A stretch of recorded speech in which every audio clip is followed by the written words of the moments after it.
Brantford. Honest to God, I'm not just tooting. I'm not just blowing smoke here, folks.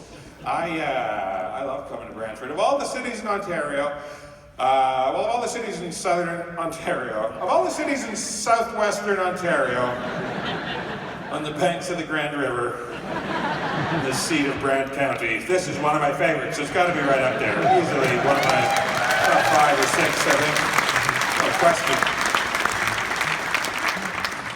It's fantastic. Good to be back.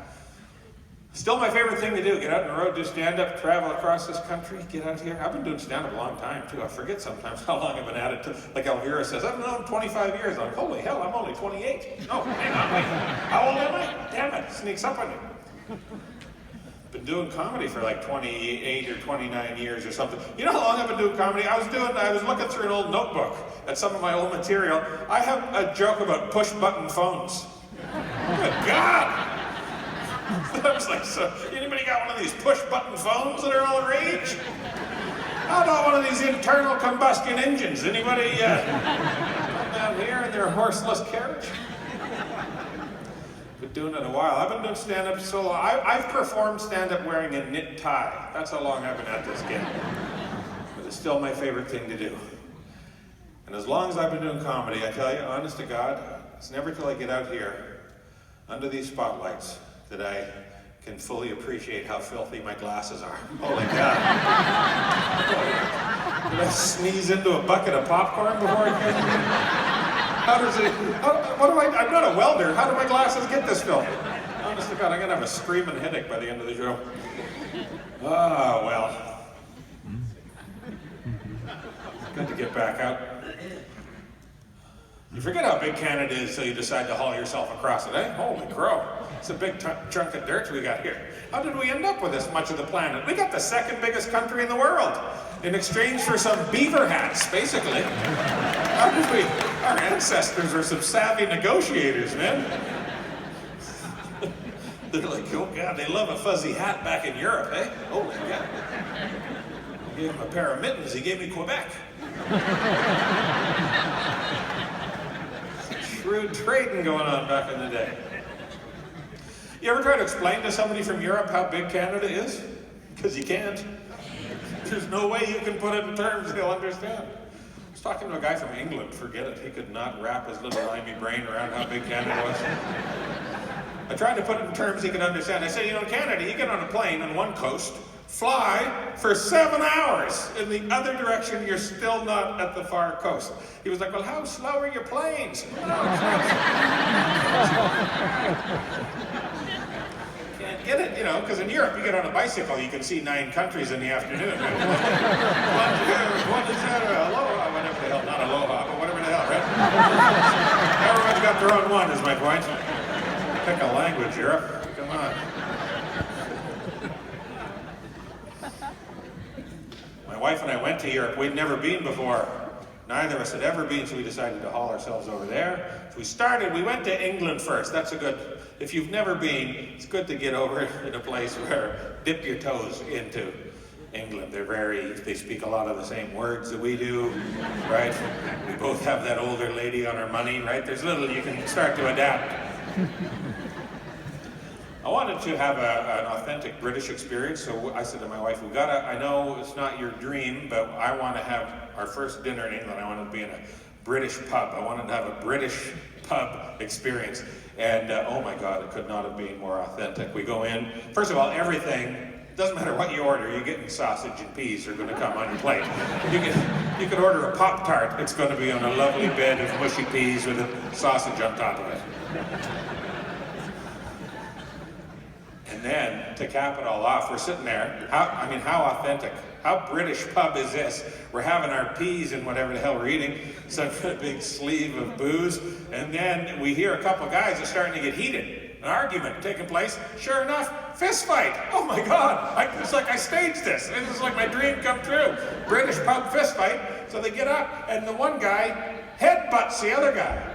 Have you ever seen that in your life? Like in real life, he headbutted him. First of all, that's a level of confidence I will never have in a physical confrontation. To just think, I'm gonna just hurl my face at this guy. I'll show him. He wants to punch my face, I'm gonna punch him with my face. I'll show him.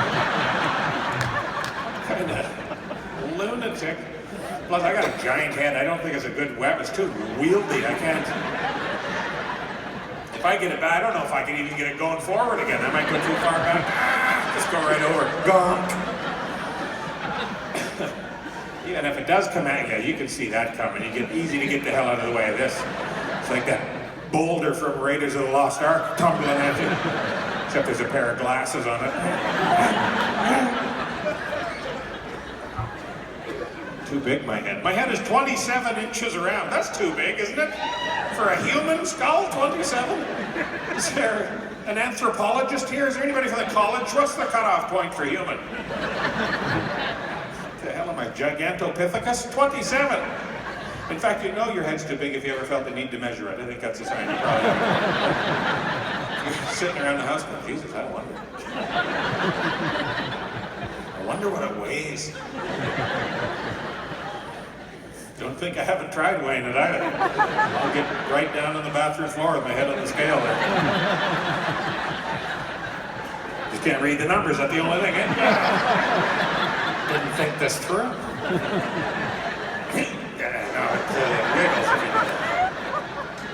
Is that 16 or 91? Does it turn it around?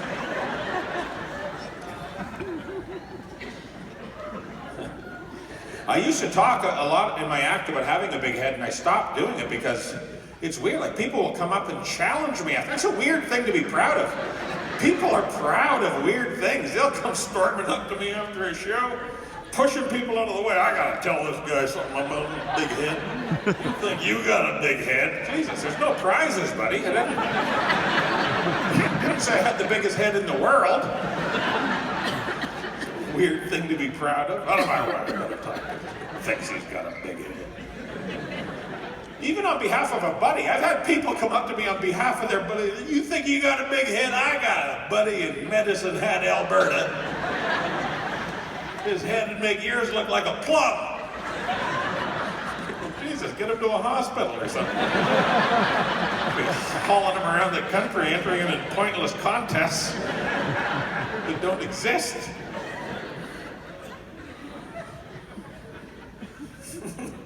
Anyway, what the hell was I talking about? Oh yeah, fist fight in the pub. Sweet, couldn't have gone better. But I'd never seen a headbutt in real life. You ever seen a headbutt in real life? I'd only ever seen that in a movie. It was a documentary about goats. Some humans will do it too, apparently. And then from England, we went over to Paris. We took the train under the ocean, which doesn't sound like something you should be able to do. But yeah, take a damn train under the ocean. What a time to be alive. And you pop up in Paris. Here's the thing that struck me about Paris. I don't know if you've been or if you plan to go. Here's the thing that jumped out at me immediately. I did not expect Paris to look that much like Paris. Oh my God, it looks like Paris. It's like an oil painting of Paris. It seems fake. Like when I first walked out, my first thought was, oh, bullshit. This is not, this is like Ratatouille here. It can't be like this. But it is, it looks just like that. And all the people are just like you imagine the French people to be. They're riding by on a bicycle with a baguette under their arm and a smoke and a glass of wine. How the hell are you pulling that out? They got that stripy Hamburglar shirt on the go, you know? I felt like saying to him, you don't have to do this. I'm from Canada. We're part French. You can just relax. Take the afternoon off. He said, no, this is how we are. Ha ha ha. Come on, that's fake. Ha ha ha. If you're not a cartoon skunk, that's fake.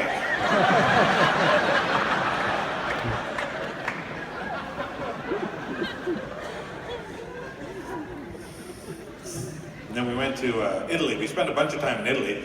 I loved Italy. I go back there in a red hot second. I loved it. Eh? Well, the food, of course, the food is fantastic, as you expect in Italy, right? You expect that. I mean, that's the birthplace of alfaghetti, right? They know how to. That's better than our canned garbage here. They got the old nanas up the crack of dawn, rolling up zoodles. Twist me up a bowl of zoodles, Nana. Yeah.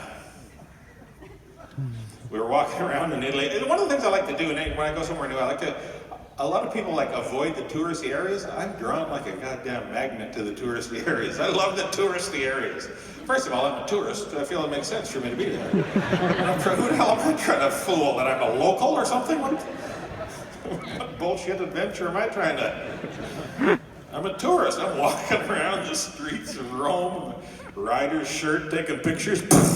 I'm not pretending I'm from there.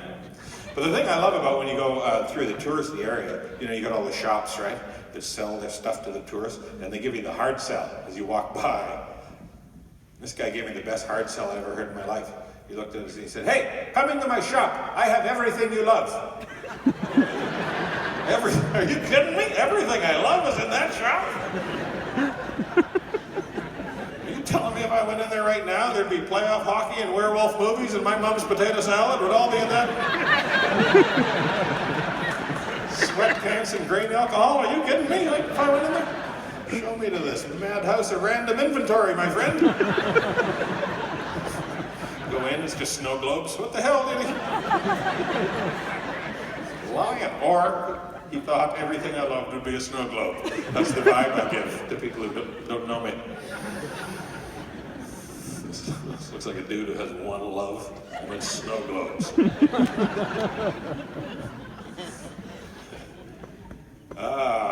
Yeah. I wouldn't want to drive in Rome. That was crazy. It's obvious there are no rules to the road in Rome. There's no traffic. There isn't a whiff of a traffic regulation. There's no lines on the road. They just go for it. You can see why there's so many famous Italian race car drivers, because if that's the environment they grew up in, just like everybody's going a million miles an hour, inch and a half from each other, they just, it's like 5 million people driving in a system loosely based on how fish swim. No accidents. Unbelievable. 5 million people doing 120K an inch and a half from each other, and not even a horn honk. Never mind an accident. Meanwhile, I grew up in northern Saskatchewan, one person for every 7.5 square kilometers. I backed into the guy. Oh, damn it. Sorry, Dougie. Oh, sorry.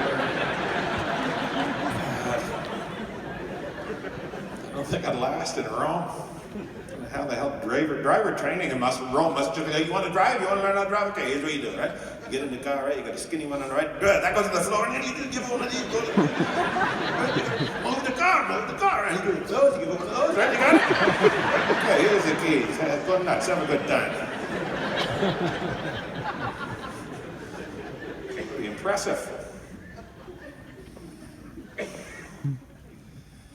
We went and saw the Coliseum in Rome. That was fantastic. That's one of those things, it's so iconic. You don't think you should be able to see it in real life, It's like you've seen it in textbooks, history books, movies and stuff, and then you come around the corner, and God, there it is.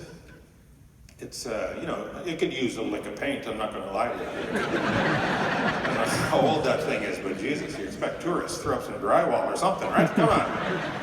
Dump. You don't like that when you walk around the Coliseum. This place is a dump.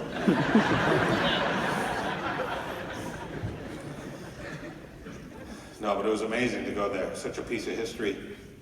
It's one of those things that's weird to be in a place like Rome when you're a Canadian, If you're like a Canadian whose ancestors were Western European, you have no sense of history here. You just have, in Rome, we were impressed with a cobblestone in front of our hotel. So it's just a totally different frame of reference. I said, wow, how old is this cobblestone? The guy goes, oh, this is all very new. This was just put in like 1600.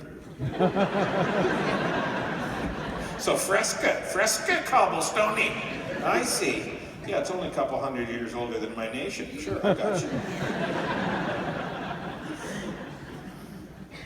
In Canada, we're impressed if something's from the 70s, right? This whole block is pre-disco here. This is... King of Kensington was on when they built that building. We're a young country. So they took us on a tour of the Coliseum in Rome when we were walking around. And it was it really humanized it. Being there really humanized it, especially when they took us up to the top. I wouldn't have noticed if they hadn't pointed it out. They showed it to us. You could see in the top seats there's graffiti. Like 2,000-year-old graffiti where people were carving in their names or the names of their favorite gladiators and stuff. And it just It humanized. It made me realize there's never been a time in Earth's history when there weren't douchebags. Just spray painting and graffiti and carving their name into stuff. What the hell's wrong with humans? Sure, go back to caveman days. There was some caveman just going up to his buddy's cave, just.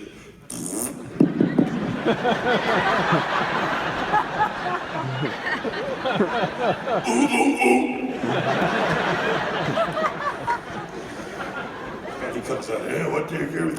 What those baggy. What's wrong with people?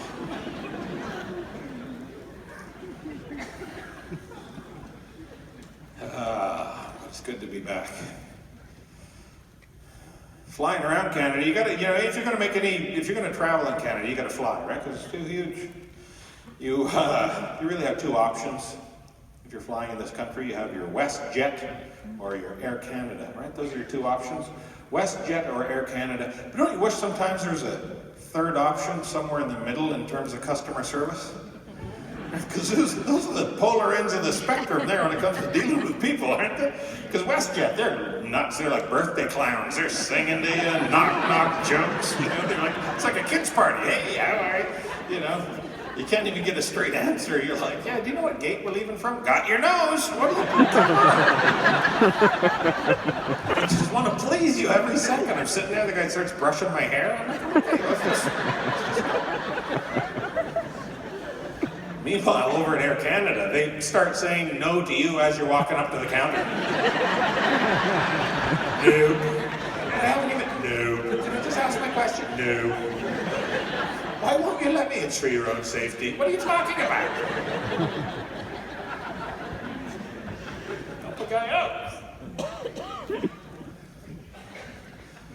Boarding the plane in Vancouver. I flew here from Vancouver today.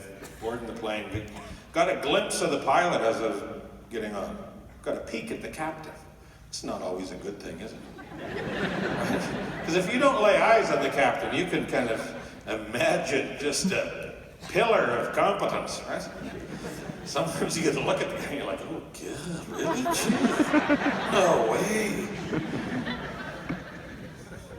The thing that made me nervous on this flight, I saw the pilot's too skinny, scrawny guy. Too skinny. And listen, I got nothing against skinny people. You want to do my taxes? Great. Help out. Everybody do what you can. But there are certain situations in life. If somebody has your life in their hands, you want them to have a little meat on their bones, right? You want them to look scrappy. A rugged son of a bitch, big forearms, an old faded tattoo, a scar on his cheek from a bottle fight with a pimp in Thailand. You want some guy you can't kill. That's who you want flying the plane. Because you always see it in the movies. The plane's going down towards a mountain and the captain's got to flip it over to manual and wrestle the plane back into the air. Come on, you dirty runt. And whoosh, just missed the mountain. That's who you want flying the plane. Looking at this guy, he's having trouble with the bathroom door. It's green, they should be able to. He's having a hard time there, olive oil, you okay? Get a snack. Get some meat in your bones. Can't have peanuts anymore in a plane, right? You know why you can't have peanuts? Because they're deadly. When the hell did that happen? People are dying from peanuts. What the hell? Let's get to the bottom of it. You know what freaks me out is it seems like I'm the only one concerned about this. Everybody else is just like, yeah, no, that's how it is now. What? We're just going to roll with this? Yeah, no, it's just like peanuts are deadly now. We've mutated as a species, yeah. Peanuts will kill you, but you can drink bleach. It's a whole damn thing. What? Man. Because this is a fairly new development, right? Like when you were a little kid, did anybody just drop dead on the baseball diamond because they accidentally brushed up against somebody who ate a peanut butter sandwich a month ago? It's happening now. Like, let's get to the bottom of this. Science, come on, prioritize this. Stop making boner pills and let's fix the kids.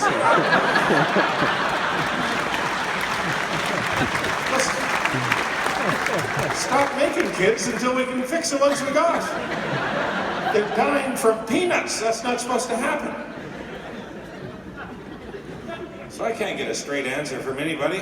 I want to get to the bottom of the peanut mystery. I'm like the last man alive in an invasion of the body snatchers. So they come around on the plane with the snacks, right? So I'm going to ask some questions. They're coming around the snacks. There's no peanuts anymore. It's just a little bag of spicy twigs. Right? It's like a little lawn trimming and cayenne pepper. Hey, do you have a room temperature 7-Up I could use to push this down my gullet? Would you like ice? No. I like her good and sticky. That's why.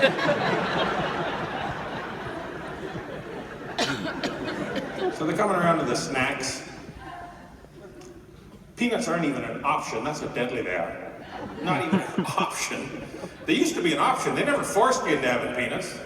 Right? They didn't trick you into having peanuts. Who wants a mystery snack? Close your eyes and open your yap and pray to God you're not deadly allergic to whatever I drop down in there. Right? They were always very upfront about it. We'll be coming around with peanuts now.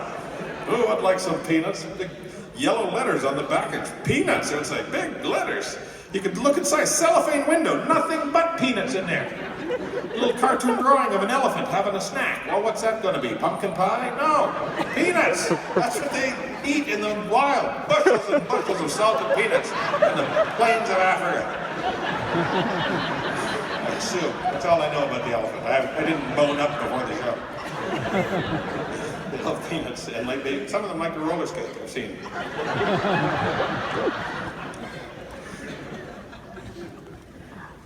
But, yeah, nope, can't even have them as not even an option anymore.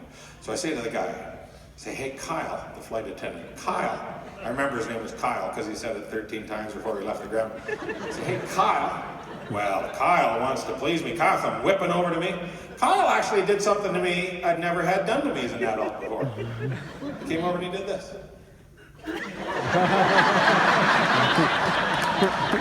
How old were you the last time somebody rapped off one of those? What do you need, fella? I need you to back up a bit. Let's have a question about the peanuts. How come we can't have peanuts? And just me saying the word peanut, you have to quickly look around and see if anybody's head blew up. That's how deadly they are.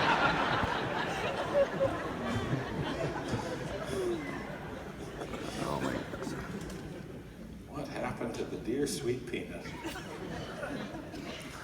Oh, pardon me while I wet my whistle.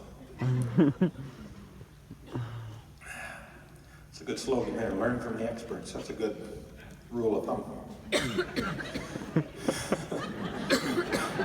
Don't learn something from nobody. The guy has no clue what the hell is going on. I've been doing it all wrong all these years.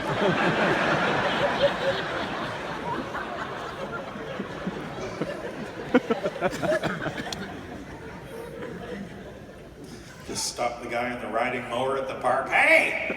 Hey! Kill that engine! What can you tell me about quantum mechanics? String theory, the physics of string theory. I don't care if you're not an expert, teach me anyways. Oh dear. Fighting a sore throat, that's why I'm wetting my whistle. I made the mistake of mentioning in a small group of people that I had a sore throat. Oh, that's a mistake. Don't know, whatever your ailment is, don't mention it to people. Because there's always some a-hole, right? This guy, I hate those people that's like got some home remedy. Oh, here's what you need to do. Don't you hate those people? Just shut up. Maybe you work with somebody like that, or maybe they're in your own goddamn family. Oh, what a nightmare. I hate those people.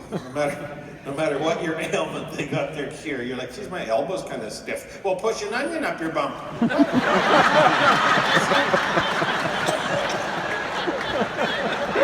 medical training at all. Just shut up and let me die.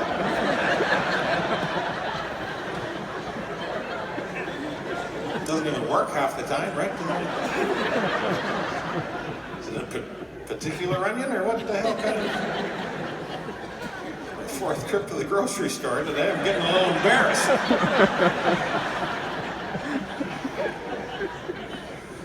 You mean shallot, say shallot, because that's one of those big Spanish numbers. That's a whole different level of commitment. A shallot. A shallot I can do.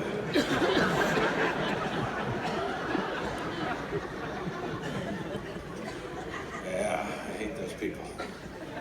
So this was one of these guys was like this. I said, I got a sore throat. He lights up like a candle. Oh, you got a sore throat? Here's what you need to do. Ugh. He says, just crack an egg into a mug of red wine and guzzle that down. I was like, yeah, I'm not sure how a sore throat is going to be helped by projectile vomiting. Certainly counterintuitive. I don't think I'm going to do that. He says, no, you should do it. And this is what he says, it's what opera singers do. And that's exactly how he said it. It's what opera singers do. Like he expected me to go, oh. Oh, why didn't you say so? You know how I love to base my life on what opera singers do.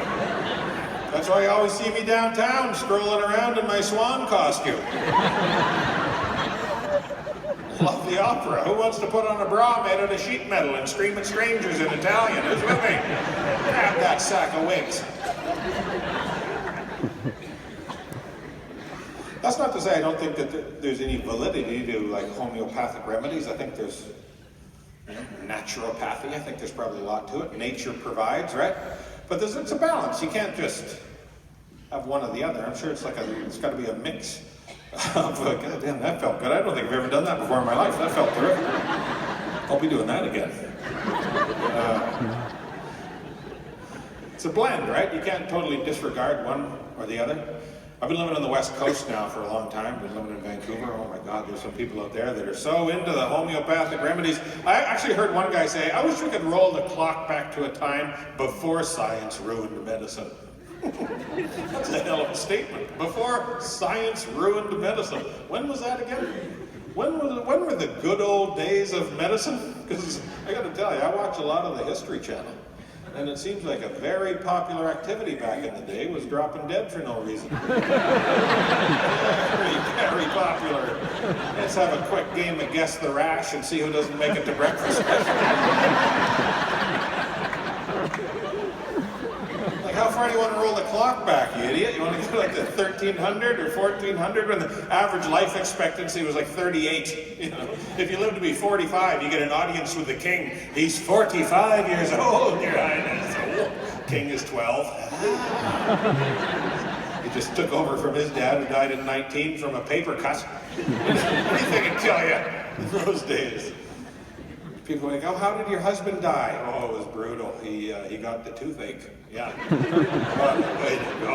Yeah, there's no cure. Just terrible. His jaw got sore for about a week, and then his face started to puff up, and then his eyes popped out of his head, and pus ran out, and then he died. Just terrible. I can't stress it enough. We don't know what caused it. We think it was maybe the devil. He may have looked at a raven earlier that week. Like, nobody knew how anything worked back then, right? Even the top surgeons of the day had no real idea. They'd be like, oh, doc, do you think you can save him? Well, listen, we've done all we can do, you know. We rubbed frogs on his feet and pushed a mixture of moss and manure up his nose. We know that works sometimes. Put some salt in his belly button and drilled a hole in his head to let the demons out. But listen, science can only do so much. If he doesn't pull through, let him go. He was almost 40. Let him go. Hold the clock. Hold the clock. I know it's the 1300s. We don't actually have a plug. We just crush his skull with a mallet. But you know what I'm saying. The old mercy mallet. Get nervous in the hospital in those days when you see old Mercy's coming down the hallway. Uh-oh. Dragging her mallet with her. Please walk by my room. Please walk by my room. Nope, she's coming inside. You're welcome. Mercy. Good old days of medicine. Oh dear. Trying to look after myself, trying to eat better, not balloon up. I put on weight very easily. I have a medical condition. Actually, I'm lazy and gluttonous. It's an unfortunate combination. Rampant in my family. I love to eat. Oh, holy God, what's better than eating? Nothing. That's what. I'll answer it myself so we can save some time and just keep plowing through. I've tried a lot of stuff. Nothing's better than eating. I grew up with bad eating habits. That's my problem. I grew up in farm country, right? So everything was fresh and delicious, but there was never any emphasis on kind of balancing a meal, like what to put with what to make it quasi-healthy for it. Dinner time, we'd have like mashed potatoes, macaroni, and pierogies.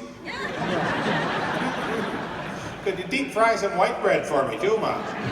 Let's make this a tribute to starch tonight. Call the neighbors. It's a Colesta fest. Woo!